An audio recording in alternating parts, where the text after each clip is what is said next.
Iran के लिए बहुत बुरी खबर आ रही है कि जो वहाँ के प्रेसिडेंट है और उनके साथ उनके फॉरेन मिनिस्टर भी थे, दोनों के दोनों हेलीकॉप्टर में बैठ के अज़रबैजान के बॉर्डर पे दोनों ने अज़रबैजान के प्रेसिडेंट के साथ मिलना था।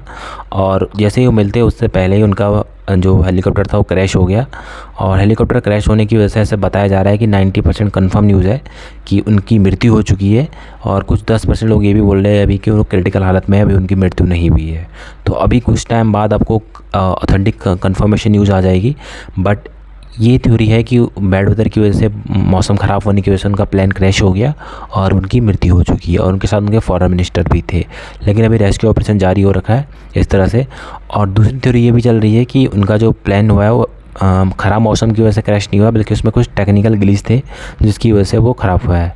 और एक थ्योरी और भी चल रही है कि इसमें जो अमेरिका का हाथ हो सकता है और इजराइल का हाथ हो सकता है, क्योंकि हमने देखा काफ़ी लंबे टाइम से जो है प्रॉक्सी वार चल रही है बिटवीन हमास और इजराइल के बीच में। तो हमास जो फंडेड है वो कम्प्लीटली ईरान की तरफ से फंडेड है, और हैती हो गया, हिजबुल्ला हो गया, ये सारे के सारे जितने भी टेररिस्ट ग्रुप है ये सारे ईरान को फंडिंग देता है। और इजराइल को आपको पता है अमेरिका का सपोर्ट है। तो कहीं ना कहीं ये प्लान हो सकता है, उनका असैसिनेशन हो सकता है। तो अभी ये जांच होगी, कुछ टाइम बाद आपको ये सब चीज़ों के बारे में कंफर्मेशन न्यूज़ आ जाएगी। लेकिन अभी क्वेश्चन ये भी उठ रहा है कि अगर ईरान के प्रेसिडेंट की डेथ हो जाती है तो उसके बाद जो वहाँ पे कौन उनका नया प्रेसिडेंट बनेगा और किस तरह का प्रोसेस होगा। तो कौन उनका प्रेसिडेंट बनेगा इसकी बात की कंफर्मेशन नहीं, इलेक्शन होने के बाद ही पता लगेगा। क्योंकि 2021 में इलेक्शन हुए थे और 25 तक जो है इब्राहिम रईसी जो अभी उनके प्रेसिडेंट है उनका टाइम पीरियड चल रहा था।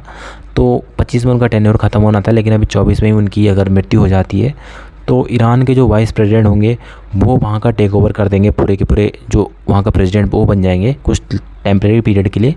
और उनके पास सुप्रीम पावर आ जाएगी पूरी की पूरी ईरान की। तो अगले 50 दिन के अंदर ईरान का कॉन्स्टिट्यूशन जो कहता है, उसका आर्टिकल 131 कहता है कि अगले 50 दिन के अंदर ईरान की गवर्नमेंट को, जो वहाँ पे वाइस प्रेसिडेंट होंगे, उनको इलेक्शन करवाना होगा पूरी कंट्री में। और जो भी उसमें कैंडिडेट को वोट मिलते हैं, मेजॉरिटी वोट मिलते हैं, तो वो जो है अगले ईरान का प्रेसिडेंट डिक्लेयर कर दिया जाएगा। तो ये पूरा का पूरा ईरान का प्रोसेसर है।